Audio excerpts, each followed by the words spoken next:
So, George, what did you expect to have happen tonight? I was going to be drawn and quartered, I thought. No, actually, I'm actually encouraged to be here and have further conversation about the health of Chautauqua Lake and its importance to our county and our communities. Introduce the guy to your left here. Who is this guy? This is Mr. David McCoy, our County Watershed Coordinator, and he is a part of our Department of Planning and Community Development in Chautauqua County government. What do you know about his background? Introduce him. Yeah. Well, you put me on the spot here. Well, wait till he tries to introduce you. Well, I can say that Dave has a long history and spent a lot of time in the private sector before coming to Chautauqua County. And he's really been great as far as kind of pushing aside a lot of the emotion that's often involved in topics involving our watersheds and really being there to provide the empirical data and also to provide the support. And Dave has done a tremendous amount, whether it's working with folks that are applying for the bed tax grants and making sure that they get some technical assistance, to heading up a variety of efforts, including in the north end of the county, the Lake Erie Management Commission. And essentially, he is the secretary and organizer and advocate.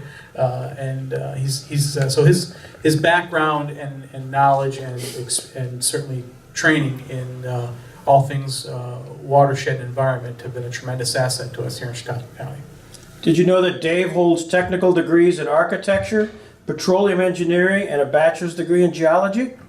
Did not know the petroleum part, but the other two, yeah. And that he was actively involved in natural resource development, infrastructure design and construction, community development, and business development and marketing. Did you know all these things? Of course I did. Did you know he's also the administrator of the Chautauqua County 2% occupancy tax program for lakes and waterways? Yes, I shortened that to just bed tax when I said it that way. You gave it all the lawyer part. Okay. Dave McCoy, where's hometown for you? I live in Portville, New York. It's in the extreme southeast corner of Cattaraugus County, about a mile north of the Pennsylvania border and about a mile west of Allegheny County. So you are a St. Bonaventure fan? I am. This plays to this whole background. That was a setup question, by the way. So you work for George, and when you go out in public and somebody asked you to describe your boss, his temperament and his interest in life, what do you say about George Borrello? I say he's the best county executive I've ever seen. And George, you know, had an interesting background because, you know, he was Mr. Marketing.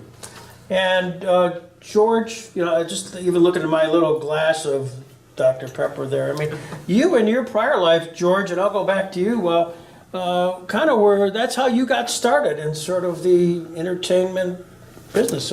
In the hospitality industry, particularly in the providing products and services, including marketing. Absolutely, that's my background.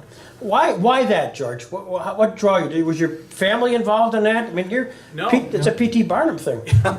Well, you know, it's funny. I think it was a quote from a movie that said, you know, life is what happens when you're planning for something else. And I very much, you know, more or less fell into it. But you know, I without going into all my background, you know, I worked in the summer times for some folks that owned bars and restaurants in my summers in college, and that led to developing my own company. You know, after doing marketing and promotions for that organization, started my own company to do it, and that it sprung out of that. But my career at college and my path didn't really line me up for the hospitality industry, although I had a passion for it. Well, you probably had an opportunity to experiment ideas at these various locations. And still do, yes. How did you get into politics? I mean, you're the county executive. You know, I've always had a passion for politics, and even going back to high school, I went to Fredonia High School, and back when I was still in high school, I grew up in the 80s and was kind of passionate about local politics even back then. And I even worked on Jack Glenser's campaign for county executive back when I was still in high school. And so, but that working on a campaign, that ultimately looking your wife in the square in the eyes and say, look, I want to actually run for office. What was that conversation like? Well, I took a hiatus from politics for like 20-something years, basically, as I developed my business and my career path. And then about 2009 is when I decided to run for the county legislature, having never run for public office before. The conversation at that time with my wife was, I can sit here and complain like everybody else, or I can get involved and try and make a difference. And the choice was to try and make a difference. I'm a firm believer that you're either part of the solution or you're part of the problem. There's no in between. And you you were a legislator from the town of Hanover, which is in the Silver Creek area. Let me highly recommend, why don't you put in a pitch for your wife's business up there? Cabana Sam's on Lake Erie, on beautiful Lake Erie. We have the Sunset Bay Beach and the Sunset Bay Beach Club and the Sunset Bay Deli. Those are our businesses up there that my wife operates. And let me highly recommend them, and you cannot believe the sunsets. We have wonderful ones here, and they equally have up there off of Lake Erie. We had a few weeks ago, Pierre Shagnon, who I introduced a few minutes ago, and he sort of concluded, and I'll turn this back to Dave, saying, this is an exciting time for Chautauqua Lake. That was his concluding remarks. It was picked up by the Post-Journal as sort of the lead. You're in the middle of all of these programs, Dave, and could you just kind of launch off of what Pierre said generally about this is exciting times at Chautauqua Lake, and kind of maybe help us with a little Reader's Digest of what is happening? Because I must tell you, David gave me a crib sheet of things that are happening, and I was blown away because I had no idea. And so, David, I'm going to give you the floor for a few minutes and have at it. Thank you very much. I think what's important to realize is the amount of time and effort that's gone into planning for the future of Chautauqua Lake. Chautauqua County started more than a decade ago, laying the groundwork with important planning efforts like the Watershed Management Plan for Chautauqua Lake, and other plans like the local waterfront redevelopment program for Chautauqua Lake. And those programs, those planning efforts, open the door for future funding opportunities. They give you a path, one that's done in a public way that people can embrace. And as you move towards implementation, the agencies that oversee those planning processes, like the DEC or the Department of State, offer funding opportunities for you. So the efforts that we put together with all of the planning work that's been done are really now starting to pay dividends for projects that'll make Chautauqua Lake healthier. A particular, just a jumping off point is dealing with, and you can describe the program, dealing with a total maximum daily load, and really, especially phosphorus is the point off of which many of the studies have been held and many of the programs have been trying to address. Well, Chautauqua Lake is a Class A water body, and that's a pretty high rating. That means it's a drinking source for the public, and there's like one classification that's higher, which is AA rating, which, like the Catskill reservoirs for New York City share and Skinny-Atlas shares, they're unfiltered water supplies. So Chautauqua Lake is a water supply for the institution here, of course, and in the town of Chautauqua. But it does have higher than optimum levels of phosphorus. And phosphorus is not really a bad thing, but it's a fertilizer of sorts, and it really causes weeds and algae to grow. And it's ubiquitous in the watershed. It's everywhere. It comes out of the forests, it comes out of the wetlands, it comes out of municipal stormwater runoff, it comes from agricultural runoff. It comes from our wastewater treatment plants. It comes from our septic systems. Now, some of the things we control and some of the things we can't. And when Chautauqua Lake was identified as an impaired water body through the Clean Water Act, it opened up an opportunity for a total maximum daily load study to be done. And it's actually a modeling study that looks at the sources of phosphorus and the concentrations that are coming in. And it sets a series of recommendations forward that'll help us reduce the amount of phosphorus coming in from sources that we can control.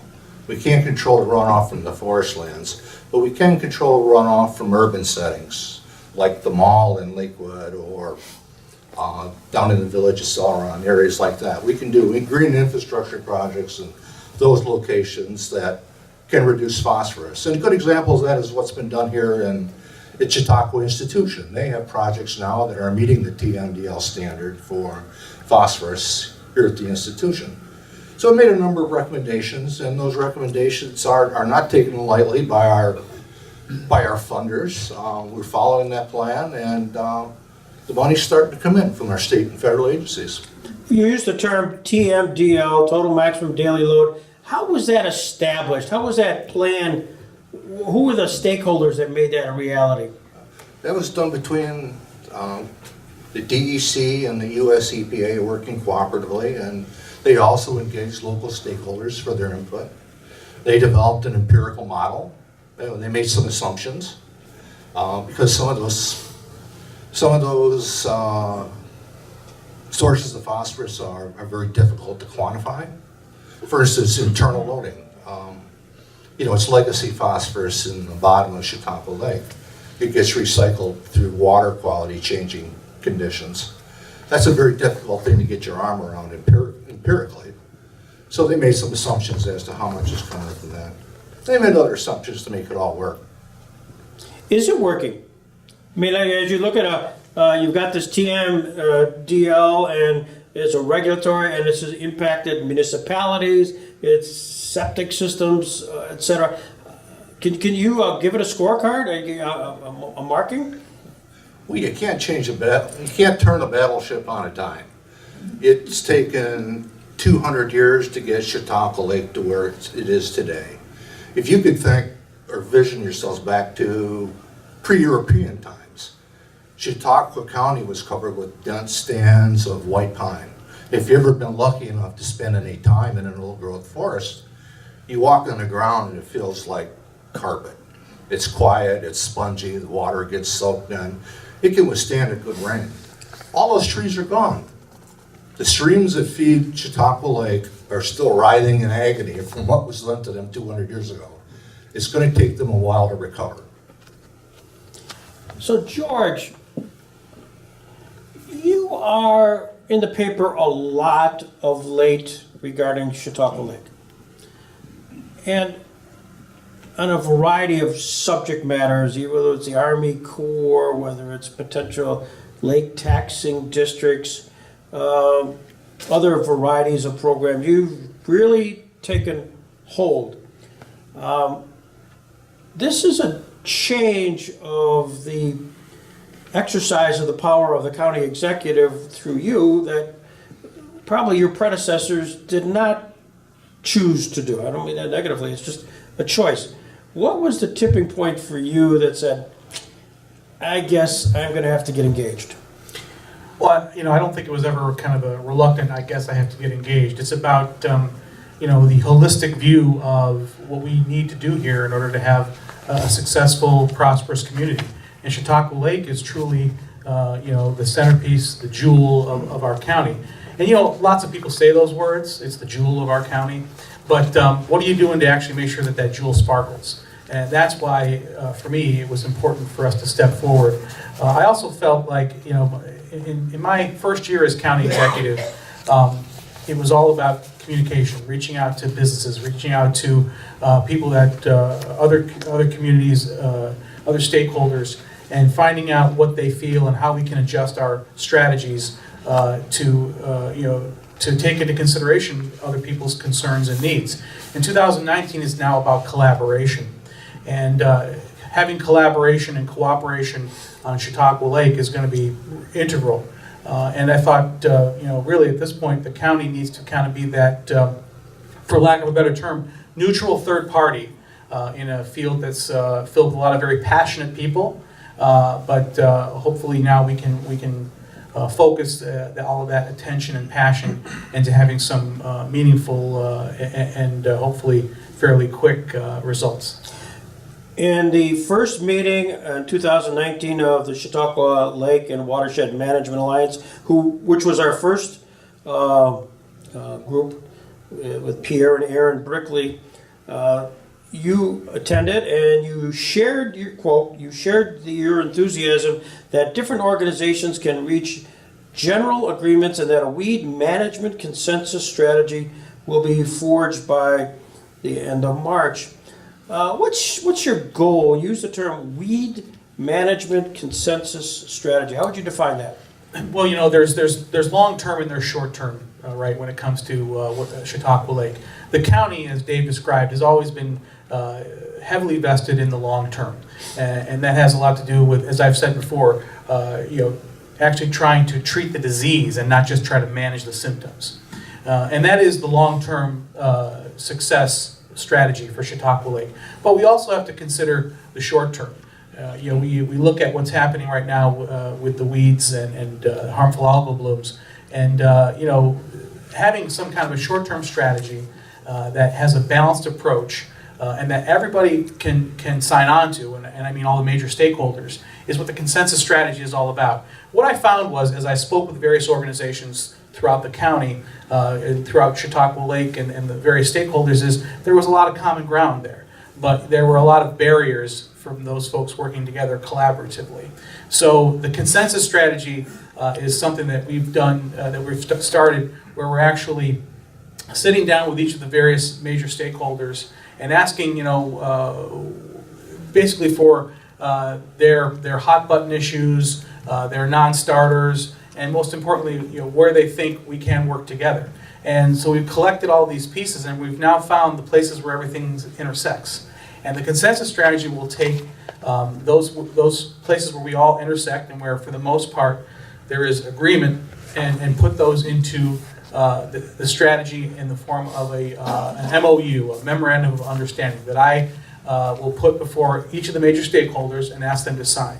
And that, in essence, this is, for lack of a better term, a ceasefire agreement between all of the lake organizations. And we will ask them to sign on and saying, and just like any other negotiation, just compromise, any other compromise, not everybody's going to get 100% of what they want. But I want to avoid this vicious cycle of lawsuits and action followed by reaction and then finally inaction. That's where we are right now. And I'm hopeful that this consensus strategy will find a common ground for all these folks. Because again, as I've said before, what divides us is very small. It's small in comparison, to what unites us. And what everyone wants is a healthy Chautauqua Lake that's usable and that will continue to be that jewel of Chautauqua County. And that's what I'm hopeful we can do on a short-term strategy with weed management combined with sensible long-term strategy. So, David, when George brought up this idea to you, he walks into the office and says, "Hey, Dave, I got an idea regarding this, trying to get this consensus." And you've been in the trenches, in the weeds, if you will. Sorry. What was your first reaction to this, Dave? I mean, you've seen all the studies, you're the long-term, big picture, the long range, and then all of a sudden there's a sense of short-term management consensus strategy. Did you get a reaction? I thought it was a great idea. I didn't think it was going to be easy. It's certainly been uphill at times, but George has worked very hard to pull the stakeholders together, and I think we're turning the corner. Is part of that strategy, Dave, that is kind of outlining what has happened so that everybody understands that there has been significant successes based on a strategy, and that there are, whether it's the septic system, whether it's the sewer, Chautauqua Lake Estates, whether it's the that which is going on, leading the way up to the South Center Sewer District to Stowe. I'm not sure everybody really knows all those component parts which are happening. It's really remarkable. And in fact, why don't you highlight a couple of those? Let's do the sewer aspect of it, kind of an update where things are on sewer studies, sewer use, sewer plants, what's going on at the North County, South County, if you could. You know, I could reach back to the TMDL, which recommended that we figure out what we need to do with the sewers. And one of the things that we undertook was the integrated sewer management plan for Chautauqua Lake. And it's a complex situation where there were 4 sewage treatment plants on Chautauqua Lake, one in the North Chautauqua Lake Sewer District, one in the South and Central Districts, here at the institution, and some other larger package plants. And they were all doing their own thing, and they all needed improvements, and they all need to become compliant with the recommendations of the TMDL. So we said, how can we make this work? And we engaged a consultant who really got down in the weeds with the complexities of sewering Chautauqua Lake. They spent quite a bit of time and effort talking to everybody and figuring out what the needs were and what really made sense to do. And we're moving forward with some of those recommendations. And I have to say, it's been very successful. The North Chautauqua Lake Sewer District's plant is taking out 95% of the phosphorus. They're meeting their new speedies permit requirements. The South and Central districts are doing the very same thing. Town of Chautauqua is being very aggressive in what they're doing. They are planning to convert the Chautauqua Estates package plant to a pump station and pump sewage effluent from that location over to the new rehabilitated North Chautauqua Lake plant. That's going to eliminate an old plant that was probably going to have to be replaced anyways. But more importantly, it's allowing the town of Chautauqua to extend their sewer districts. They recently formed a district that's going to encompass the shorelands area. Very nice development, very good people there, but they're crowded in very tight and they have issues. They jumped at the opportunity to be involved in that district. Now we'll be looking at Point Chautauqua and some other spots in the town of Chautauqua. So that project made a number of these smaller projects more feasible. Eventually, if we're lucky, we'll be able to get all the perimeter of Chautauqua Lake sewer. So even the South Center Chautauqua Lake Sewer District is planning to run all the way from Sunrise Cove to Stowe, right? That's correct. That is an elephant of a project. That's an $18 million project. It's a very challenging project because most sewer projects are not linear. They're in a community where you can serve a number of people in a densely populated area at relatively low cost. Sewering lakes is challenging because you're working out of a bowl and you have to have a lot of pump stations and it takes power and grinder pumps and other facilities to move that waste stream around. So it's an expensive project, and preliminary design was done at the recommendation of the Integrated Sewer Management Plan. It recommended this particular project as a step 1. We looked at the overall costs. It's coming in around $18 million. One of the first apples to fall off the tree was a 0% interest loan from the Environmental Facilities Corp. $10 million at 0% interest that's pretty significant. It'll still be paid back by user fees, but it's a heck of a nice thing for the state to pony up. A year later, we applied to the DEC's Water Quality Improvement Program for a grant to help with construction costs. We landed $5 million. So we're still looking at a $3 million gap. So we talked with our friends in Albany, and they suggested that we apply for a WIA grant. They thought that we'd be a good fit for that. We did, and sure enough, $3 million fell out of the tree this year. So that project is now fully funded. we're working the system that the state has got set up to make these projects successful, starting with planning early on, getting engineering planning grants, funding the studies that we need to move these projects forward and make the best choices we possibly can, and then working with the funders to completely fund these projects. They're not inexpensive. The rates are still going to be high, but they'll be affordable for the users. And then I think that project is a real success story, and a lot of people have worked very hard to make that happen. George, one of the things regarding that phosphorus reduction is at some point was somewhat controversial, is the management of on-site septic systems. We were telling somebody who's had a septic system for 40 years, approved by the Chautauqua County Department of Health 40 years ago, and they keep pumping it out and stuff, but now all of a sudden they're subject to really inspection and potential upgrade. How has that program worked? Well, first of all, I think it's important for us to look at the septic systems and other issues. At the end of the day, Chautauqua Lake is a eutrophic lake, but it's the man-made contributions of phosphorus and nitrogen that have made this problem, has exacerbated this problem. And part of, again, addressing the disease and not just trying to manage the symptoms is to look at something like failing septic systems around the lake. I find it interesting that there are a lot of people that they want Band-Aids on the situation, but they're really not into preventative medicine. So when you have a sewer system that's taking out all this phosphorus, and that we can extend the sewer system, and all the money that has gone into this, and the planning and the time, and Dave has been a key component in all of that.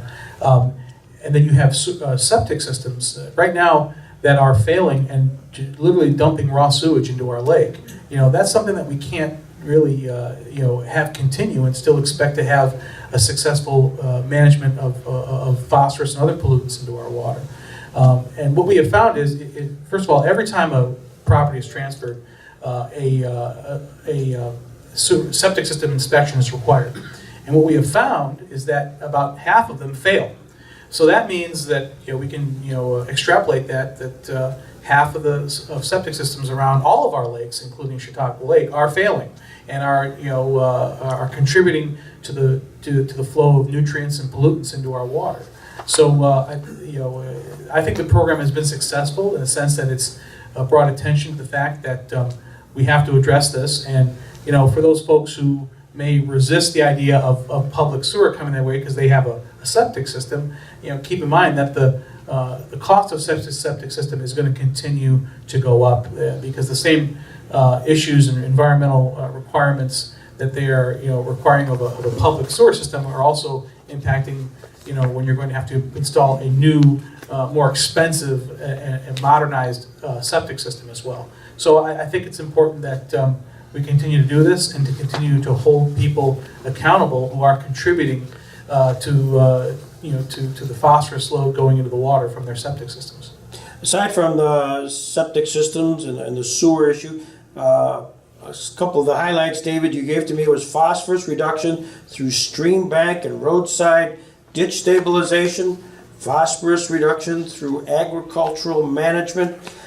Just a pause on that. I don't know who wants to take it, but just you're dealing with the farms who've been here since the time you were walking around in the woods and the carpeted areas, David. And how do you kind of get their attention? And that's just the way they've done farming for many, many years, and it's a process.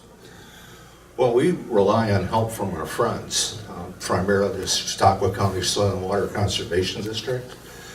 They work very well with the agricultural community, and they have access to funding that most agencies don't. They bring federal dollars in from USDA and state dollars in through their AEM program and other programs. They speak the language, the farmers embrace them, and we work very closely with our partners like Soil and Water to bring some of these projects to fruition. Another one of your captioned areas is phosphorus reduction through management of aquatic vegetation. And you talked about the town of Chautauqua will be starting a shoreline cleanup program in 2019, having purchased an amphibious vehicle designed to collect floating near shore vegetation. Mobitrack. What is it? What's a Mobitrack? Mobitracks are made in the Netherlands. There's probably 650 of them that have been deployed worldwide. They look like a small aluminum army tank. They're 16 feet long, about 7 feet across. They're powered by a small diesel engine. They're hydraulically driven. The oils are biodegradable. And they're like a Swiss Army knife where there are a number of attachments that go onto the front of them. The one that we have was purchased through a grant from the State Municipal Facilities Program through Senator Young's office. Has a 9-foot wide rake on the front. And we also have a trailer with that. So this will essentially be a one-man operation. They will be able to leave the shop in the morning and drive to the lake with their dump truck and this trailer with a Mobitrack in the back, drive it out, pull weeds out of the lake all morning, dump them in the trailer, take off for lunch, go dump the weeds in the compost facility, come back, pick the Mobitrack up and go home. So I think it's going to be a neat little setup, and honestly, I think this is kind of a watershed moment, if you will, in that the towns have been starting to step up to the task of improving Chautauqua Lake, and the town of Chautauqua, I think, can be a model for what other communities can be. They're so enamored with the Mobitrack technology that they've purchased a second machine. So there will be 2 of them running about in the North Basin next year, collecting weeds from the beaches and in between the docks and other places, and hauling them away so they can be managed properly. And I think that's important because there is phosphorus contained in plants. I mean, phosphorus is a metal, it's one of the building blocks of life. If you can remove 1,000 pounds of weeds from the lake, removing a certain amount of phosphorus out of the lake as well, so it's not recycled. So it actually works it works along the shoreline and actually picks up the weeds which have been cut. They don't pull weeds out, but pull, a sense of it's a pickup. It's a Swiss Army knife. Well, we're getting ours with a rake. They make cutters that go on the front of them. They make little dredging pumps. They make hydraulic hammers for putting in piles. They do a number of things that can be very useful in the Chautauqua Lake watershed. Again, this is fascinating to me. This is going to be, the town of Chautauqua has one. Does the town of Chautauqua use its employees to that, or is this in conjunction with the Chautauqua Lake Association? They're going to use retired town employees to operate it. Okay. And they're thrilled with it. They came on the truck last week and they were delivered on Tuesday, I think. They were like kids at Christmas.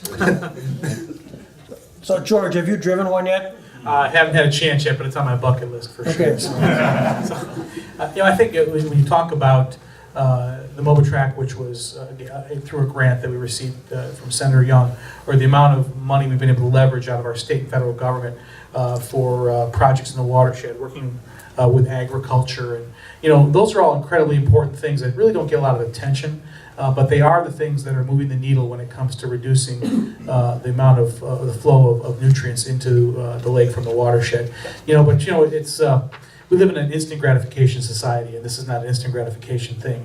Also, quite frankly, it doesn't have a lot of sex appeal. I mean, there's no politician around here that wants to go to ribbon cutting at a manure pit on a farm somewhere up 2 miles up the stream. But yet, those are essential. I bet Mark Ice would go. Yeah, sure he would. He's nodding his head. Yeah. But it's projects like that, land management, working with agriculture, creating buffer zones. It's those type of things that are critical to the long-term success of this effort to reduce the flow of nutrients into the water. Harmful algal blooms and toxin monitoring. Talk about that, George. We've been designated by the governor. I think we're one of 12 lakes which are getting funding for that. Not necessarily what you want to be designated for, but talk about that strategy. Well, harmful algal blooms are a problem, not just in Chautauqua Lake and not just in lakes in New York State, but this is a problem around the world, particularly in the United States.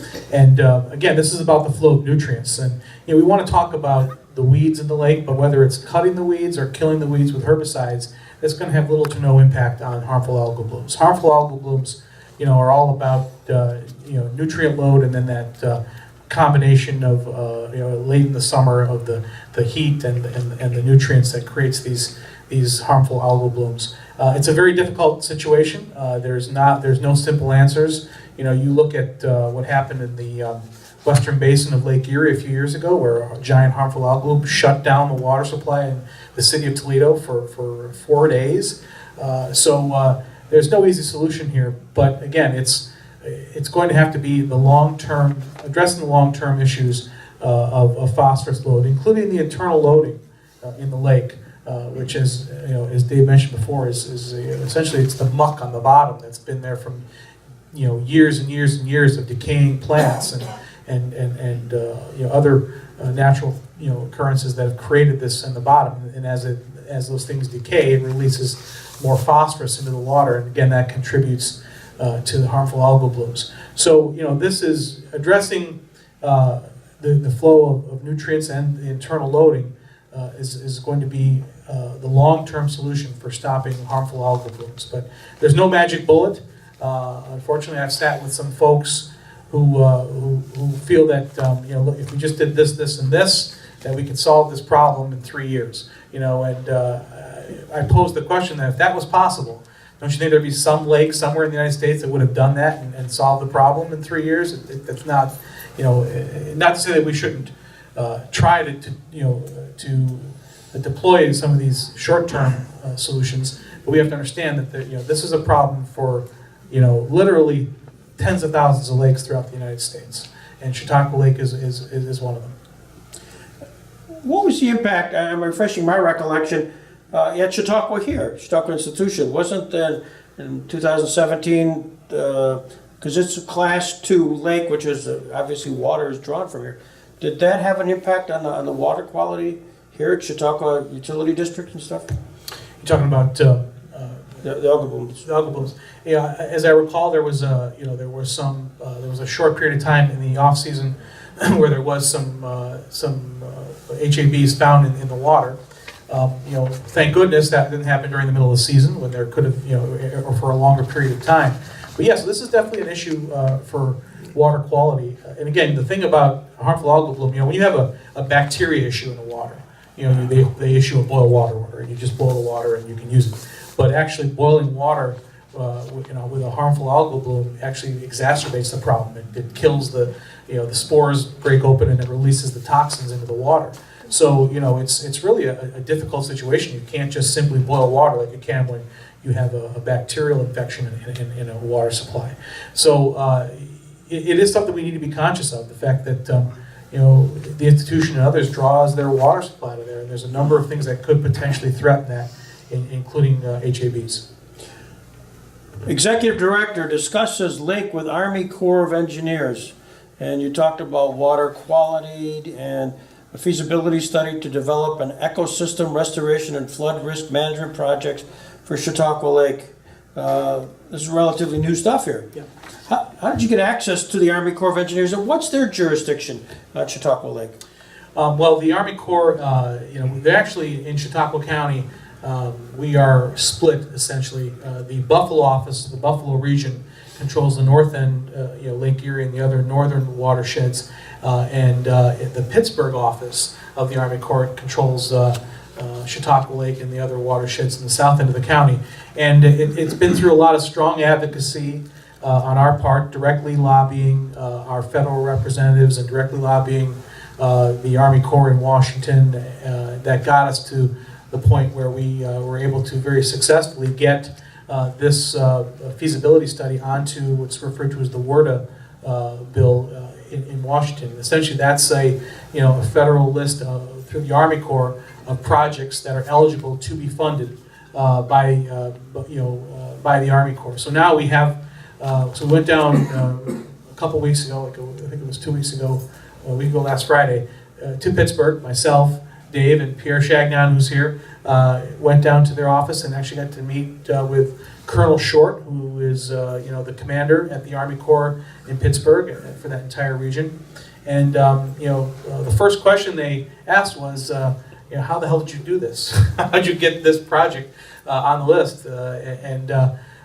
They were very impressed that we were able to get this Chautauqua Lake project onto the WRDA list, the WRDA bill, and now they're going to work with us, because now this part 2 of that is to actually get that project funded through the federal budget process, so that it can actually move ahead. So, so the answer to your question is a lot of hard work by a lot of great people, including Dave sitting next to me, Pierre who's here, and a lot of others.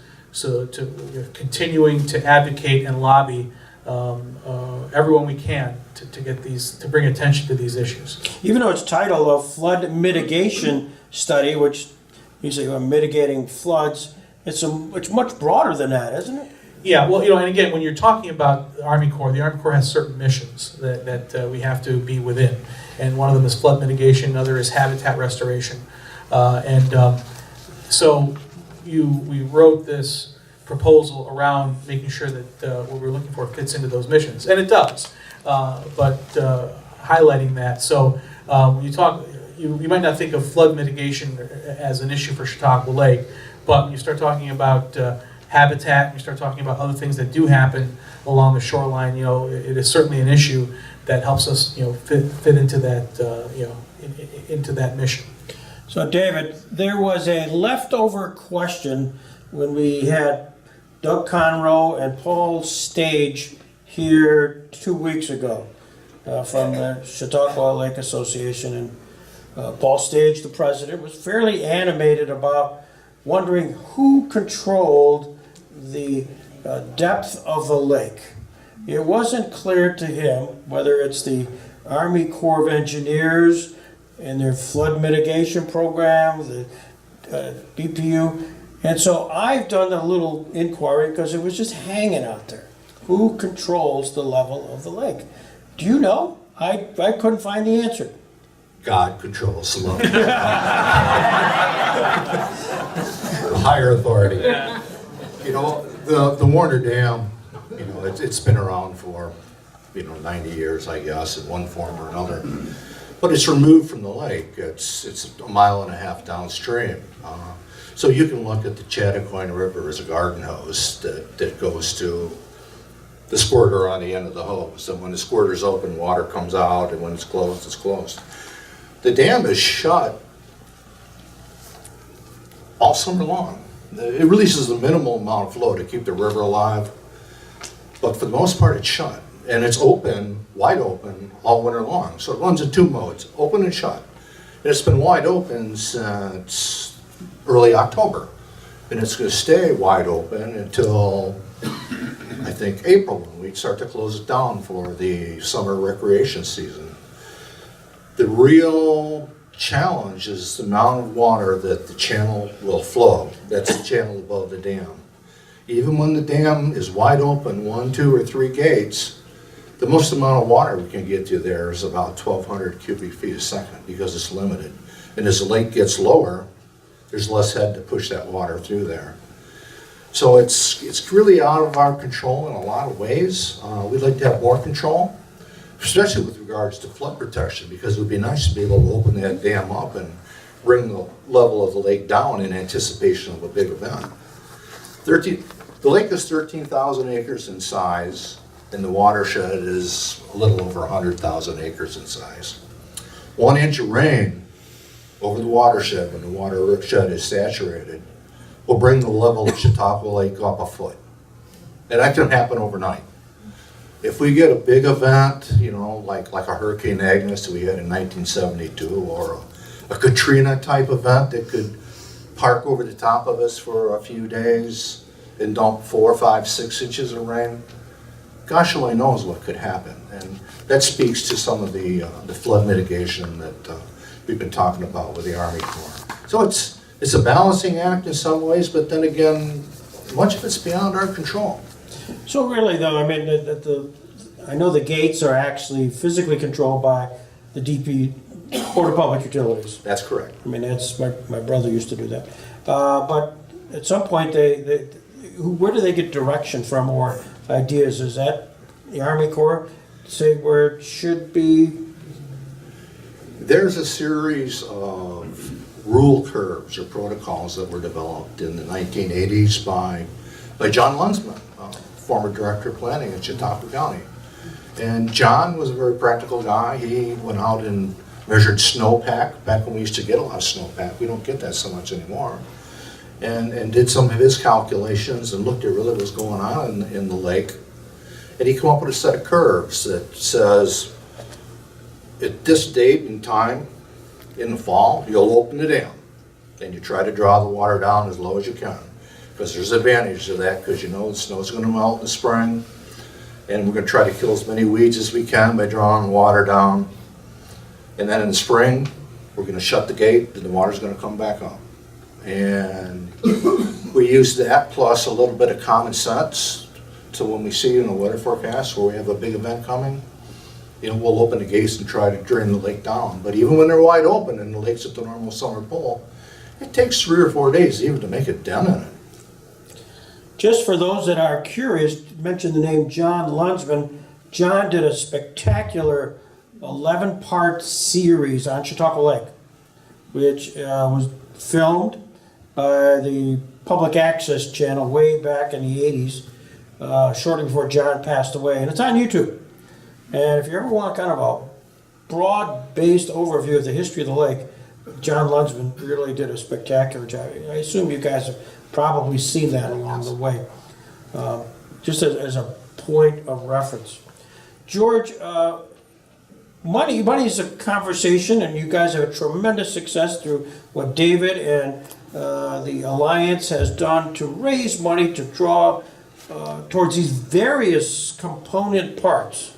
And these are state monies, federal monies, a variety of things, but basically municipal funding. You've also reintroduced the concept of a lake taxing district, which has been floated around, no pun intended, some time ago. And just wondered, is the time right to bring back that subject? Well, you know, last year we formed the Lake Agency, and this is made up of a variety of people from within the Chautauqua Lake region, and to look at this and to look at the possibility of creating a lake district, a taxing district. Is this, by the way, this is the Chautauqua Lake Protection and Rehabilitation Agency? Correct. Okay. Yes. And that agency was created by the county legislature, appointed by me, and approved by the legislature. And they are in the process right now of researching this. Don McCoy, who's here tonight, is working very closely with the agency to provide them with, technical assistance and information. And I look at it this way: first of all, it's going to be up to the legislature ultimately whether or not this occurs, and they're going to get a recommendation after this lake agency does its due diligence. And there's no timeline as to when that will occur. We want to give them the time to really fully vet this idea and then present a recommendation. But I look at it this way: if we are constantly looking at trying to find money to address issues.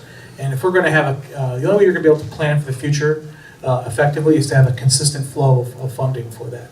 Now, I know we all pay a lot of taxes already, and I get that. I pay a lot of taxes. I pay a lot of property taxes on my home on Lake Erie, and we get about $30,000 a year total for the entire Lake Erie shoreline from the bed tax. So, unfortunately, our high property taxes go to pay everything else that you have to pay in New York State to run government, and not as much as we'd like to go to addressing issues like water quality. But all that being said, by creating a consistent stream of funding, we can then effectively plan for the future. And we recently, at the Lake Agency, they had a presentation from a legislator from Schuyler County, where they do have a taxing district for 2 lakes, Juanita and Lamoka Lakes. And the highest tax paid by an individual property owner is $180 a year. And with that, they were able to create a consistent fund of money, which they've used to essentially eradicate their weed problem in those 2 lakes. And he said that in the process of doing this, their property values have gone up 300 to 400% as a result, and that the lake is usable again, which these lakes were not at one point. They were severely distressed, so in the years that their solution in those lakes were herbicides. That's what they used. They tried weed harvesting; it wasn't working well for them. And every lake is different, and I think for Chautauqua Lake, it's going to be a variety of strategies and methods that are going to have to be deployed. But ultimately, you have to have money to do those things, and to every year to year, either hit up individual property owners, and this guy donates $1,000, and his neighbor donates nothing. Or to constantly go on bended knee to our state and federal representatives is no consistent way to create a good long-term strategy. So if you own a home, let's say down in Florida or out west somewhere, a vacation home, chances are if you live in a community, you pay an association fee to your community. And the purpose of that money, that association fee, is to maintain the common areas, so that it maintains the integrity and value of your common property. So to me, I look at this as an association fee. That money will go directly. It's not going to go into the general fund. It's going to go directly and exclusively to supporting water quality management for Chautauqua Lake. And it'll be up to the legislature and ultimately up to the people whether or not this happens. But I think it's the best way for us to truly have a good long-term success strategy. So you just talked about the fact you pay $30,000 in real property tax, you pay so many taxes, and in your area of Lake Erie, maybe $30,000 comes back out of the bed tax. Let me introduce you to Dave McCoy, who's the administrator of the Chautauqua County 2% occupancy tax program for lakes and waterways, Lake Erie Management Commission, and so on and so forth. So, in case you didn't know, George, he's the man that you got to deal with. What would you tell him? I think that's important too, that we're here to talk about Chautauqua Lake, and that's the theme of our 8-week-long program. But there's more to this. I mean, your bed tax, maybe Dave, you could talk about what's the other geographical areas in Chautauqua County, other water areas that are covered by you? I mean, it's not just Chautauqua Lake. I work across the entire county. We've been dialoguing with Lake Erie stakeholders, working to keep our 3 harbors of refuge on Lake Erie completely functional. That involves working with the Army Corps and other agencies to make that happen. There's issues with beach erosion these days in the North County. Lake Erie water levels are near historic levels. They've been there for a couple of years. And that's causing the sand to be washed back out, and it's leaving behind rocks. It's a tough thing. There's not much we can do to control that. But we also look at other areas in the county like Bear Lake. Part of the bed tax goes to Bear Lake to help them with their weed management program. They have an all-natural program where they stocked weevils there a few years ago to control their Eurasian milfoil problem. It's worked out very well for them. We helped to fund Casadega Lake, and we helped to fund Finley Lake. And we're using some of the 2% occupancy tax funding for forming a sewer agency that's going to address Finley Lake's water quality problems. It's a very green lake, and also has a TMDL, and people over there are suffering because of it. We would like very much to be able to sewer Finley Lake in the way that we've done Chautauqua Lake, but do it a lot faster. It's taking a lot of time. And we're looking at going north with wastewater from Finley to the village of Sherman. They have a plant. They're working on upgrading that. They're talking with us about the possibility of taking that waste stream. We're also looking at going south towards Peak. They have development plans. It makes sense to bring them into the mix. So we work, really all over the county. As we're drawing close, I'm going to let George have the final word because he's the boss. But before that, Dave, what's the question that you expected me to ask tonight that I haven't? I'm not going to let you ask that question. I'm going to say this. it's all about the people. You know, I was younger, it was all about the projects. We did this, I did that. I loved to smile when I drove by something that I was involved with. You get a little older to realize it's all about the people, and they're the ones that drive things forward. You can't change things for the better if you don't have the support of the stakeholders. And George, since you want to have the final word, similarly, is there a question, an opportunity, I'll give you an opportunity to say something about the lake here, Chautauqua Lake, that maybe we didn't, the subject we didn't get onto, and this is your opportunity.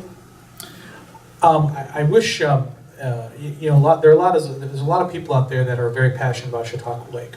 But a lot of the conflict that's going on right now, that the various organizations that have been going back and forth and pointing fingers and accusations, I want people, you know, we get myopic, right? Everybody that lives around Chautauqua Lake thinks it's just the most important issue going, and it is an important issue.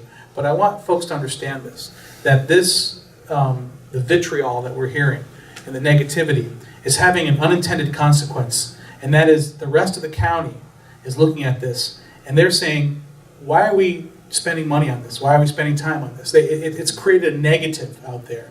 And I want people to be conscious of that, because you know, this is, relative to the 130,000 people that there are in Chautauqua County, this is a small group of people.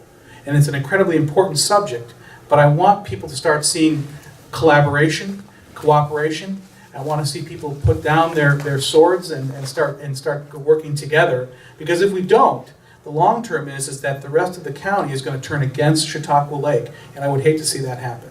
So we need to work together in order for us to have good collaboration and actually accomplish things and let people know that this is, you know, the jewel of our county, and that we can work together to better it, and that we can put aside our differences, and we can make a difference.